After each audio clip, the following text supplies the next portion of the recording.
So the midterm elections like just happened like 3 weeks ago, 4 weeks ago, whatever. Anyway, the Latinx population came out to vote in like rising numbers. And of course they voted super progressive. Actually, Latinx voters have a historical alliance to the Democratic that's impossible to shake. Wait, didn't like 30% of them vote Republican?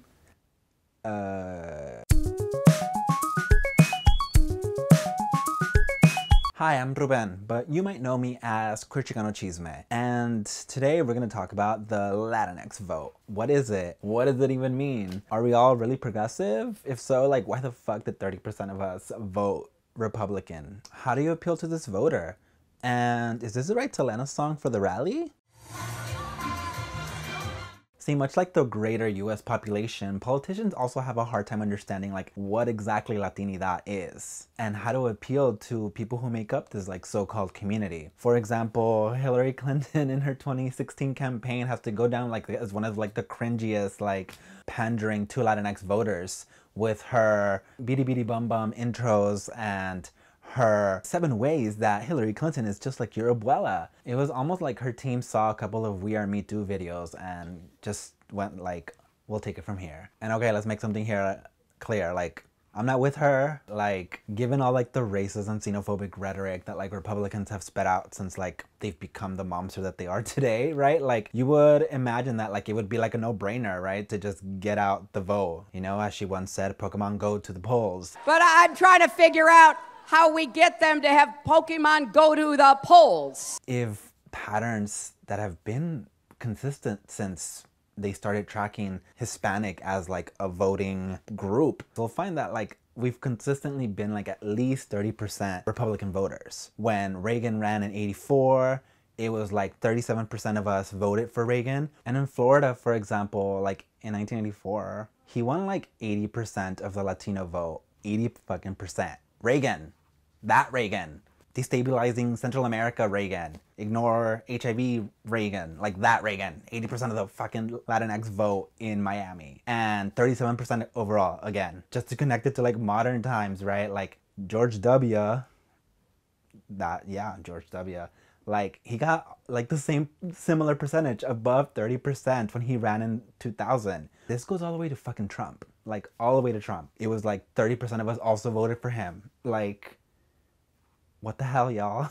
And before I continue, like, I want to make it clear that like I am not blaming the current wave of fascism on any marginalized group, and not Latinxs right now either. Like, this shit is still white people's fault. Like, more than 50% of y'all keep voting for these fascists, these Republicans. But it's kind of like, I gotta clean my own house before like I go, well, I'm not gonna go clean a white person's house.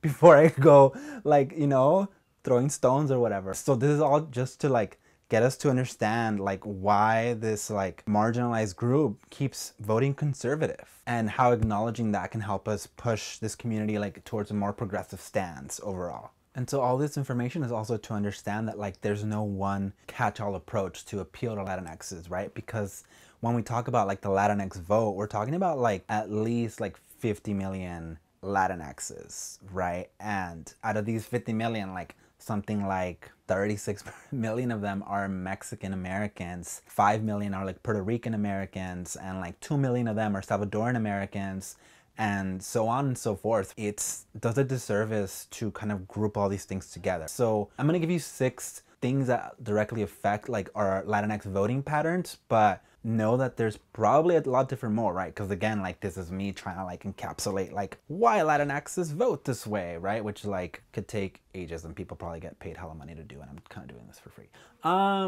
Anyway, here we go. So first and probably foremost is the topic of race. It must be understood that like Latinidad is not a race. It is a pan-ethnicity. And because like Latinidad covers like so many different races, right? It covers like Asian folks, white folks, black folks, indigenous folks, all folks who are also Latinx. It means that different folks might have different voting priorities. So for example, white Latinx voting patterns might align with non-Latinx white voters who tend to vote Republican, and then black Latinxs might align with non-Latinx black voters who overwhelmingly vote Democrat. So progressive stances like the abolition of prisons and the urgency of acknowledging like state violence via police brutality might be more pressing to Black Latinx voters than white Latinx voters who might not experience the same levels of discrimination and incarceration. For example, Ted Cruz is Latinx, but because he's white Latinx, and even more specifically, he's a Cuban white Latinx, he's fairly accepted in a lot of Republican circles. So much so that he's like one of the poster boys for the Republican Party for like the last 10 years. By contrast, Alexandria Ocasio-Cortez is kind of like the poster girl for like what the current political powers that be consider like a democratic socialism, right? And she's an Afro-Latina of Puerto Rican descent. So we're seeing here race and class and nationality have a play in how people's politics are shaped. And that brings me to my second point, immigration. Different Latinxs have different relationships to immigration. So while some folks might be like, oh, why are you voting Trump? He like called you all violent and that we should kick you out for crossing the border, specifically folks like Mexicans, right? We have to understand that like not all immigration from Latinx countries is considered illegal. A lot of it is legal. We have folks, for example, in Cuba who might have come under wet foot, dry foot policies, which allowed them to gain asylum or citizenship in the US as long as they made their way to the shores. And there's very many folks who were giving asylums due to the civil wars, which were kind of flamed by US intervention. And you know, the US gave them asylum as a way to be like, hey, like, I'm sorry, I kind of set your country aflame. That immigration is also legal and in many cases, even though asylum is like even more difficult to attain, right? As we're currently seeing with the Central American refugees who were recently attacked by the US military at the border in Tijuana. So that alters how certain Latinxs see who the Republican Party or who like Trump is talking about when he mentions like, you know, criminal illegals or things like that. Folks who came here and were granted asylum or whose immigration was legal and they never had to really go through the asylum process, they, you know, might be like, well, that's obviously not me because I came here legally. Which also touches on points of like class, right? Like who was allowed to pay for these things to go smoothly and to go through the legal process. And it also puts a divide on like how certain folks see like other people whose immigration might not be legal, right? They might be like, well, I did it legally, like why couldn't they do it legally? We're all Latinxs, we're all Latinos, right? And it's like, yes, we're all like Latinxs, but our countries were affected differently. But that nuance is often lost, right? We always just see, well, like immigration is like one size fits all, when it really isn't. Otherwise, we don't have like this historical xenophobia towards refugees, specifically from Central America, making their way here. And so now that we're talking about like immigration, that brings me to my third point. Like, where do our communities end up when they migrate to the US? And certain folks, right, end up in a lot of metropolis, a lot of urban areas, right, which historically tend to be more progressive, more democratic. And others tend to end up in more rural areas, which tend to be a lot more conservative. So a lot of times, Latinx voting patterns reflect that like regional consensus. LA, New York, Chicago, all huge areas for Latinxs and all historically really blue. And then we have Florida, right? It's like also a big Latinx area, but it's like either like super swing state or like hella red, and it all depends on like how shit goes down during like the campaign trail. A lot of folks even go as far as to say that like outside of like metropolis, Latinx voting patterns tend to align more with like independent voters than like party devotees. But one thing that like Latinxs tend to be pretty devoted to, especially if they're older, is religion, which, you know, it has been kind of like an imperialist force, and with that comes a lot of baggage, a lot of conservatism.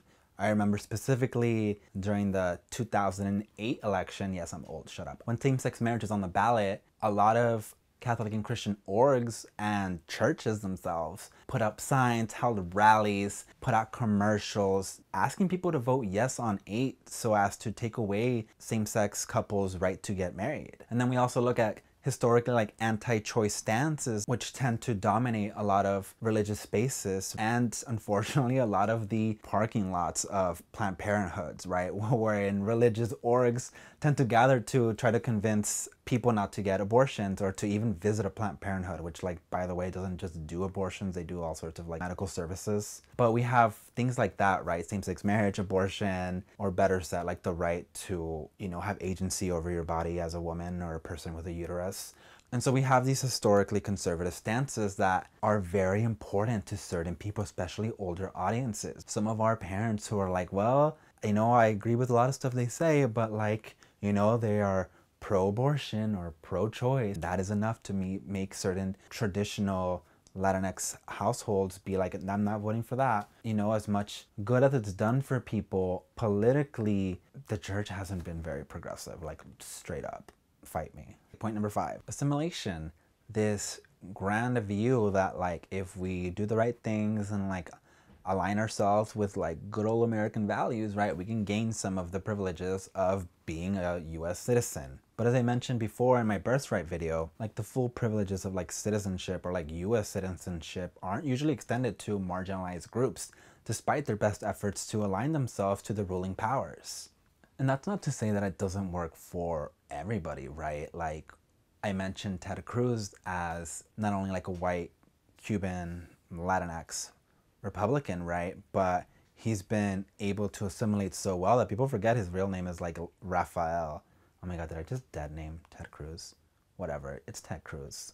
So, you know, assimilation works for you if you are, you know, seen as white or seen as money. And lastly, but not really lastly, because we can talk about this forever, class. If you make hella money, you are likely to want to protect that. And so you tend to align yourself with like fiscally conservative politicians. And so all these reasons that I just mentioned and like many more that like I can't think of at the moment, right? All these things like add up to a lot of people thinking that like the Latinx political identity is kind of a useless one. And TBH, like a lot of people think that like Latinidad in general does more harm than good, because we have to also understand that like outside of the US, folks don't always see themselves as like Latinx, right? They see themselves as like their national origin, right? So Mexicans see themselves as Mexicans, you know, Puerto Ricans as Puerto Ricans, Cubans as Cubans, and so on and so forth. Rarely are folks like, oh, you know, I'm Latinx. It's like, no, like I'm Mexican. I'm like blah, blah, blah, right? And so this homogenizing, is like a US invention. That brings us to like the root of the term like Hispanic, which was brought upon by Nixon, who wanted to make sense of all these like Spanish speaking immigrants living in the US, or Spanish speaking people in general, right? Because not everybody immigrated here. Some people have always been here, and that's another conversation. And so meshing all these things together is like done to try to make sense of these people who have like similar histories, so similar histories of colonization and even language sometimes, but who ultimately are so varied that it's impossible to pinpoint. And TBH, like, we probably shouldn't. And look, despite my mixed views on like voting, like, well, often negative views on like voting, like I'm not telling you like don't vote, like, or like don't try to understand these patterns. Like that's not what this is at all, right? Like again, it's like me trying to help us make sense of this shit. Voting can be really important, especially during local elections, right? And if you're part of a swing state, right, voting can be important to push a certain space, a certain state towards more progressive grounds. And I understand that, like, you know, voting for the lesser evil is still an evil, right? So I'm not like advocating for that. I also know that like harm reduction, as we understand it, is often just like harm relocation, right? Where we move US state violence from domestic ground to foreign ground. Keep that in mind, right? Because what good is like getting out the Latinx vote if we're just gonna vote for fascism? And so I'm giving you all these resources, right? Not only so that like politicians like and people outside of the community can understand like what's at play when we talk about the Latinx vote, but also for Latinxs to like kind of wake up and see that like our community's hella conservative. You know, we might not consider each other communities, right? Understandably so, right? We come from very different spaces, different backgrounds, but we're lumped in together. And if we're gonna be trying to advocate for like a Latinx unity, we should be voting with each other's better interests in mind, not this self-interested, like I got mines, like, you know, fuck you type of mentality. And TBH, I'm like tired of being lumped in with you conservative ass Latinxs, right? Like, it's not fun. And y'all should know better than to fucking vote for bigots that call you criminals. And so in conclusion, stop making me look bad. I would like to thank all my patrons, especially Danielle V, Dylan P, Juan Carlos E, and Chris N. Without their support and all my other patron support, none of my online work would be possible. If you'd like to support this channel as well as my podcasts and my blogs, feel free to support me on patreon.com/queerchicanoachievement in exchange for awesome rewards.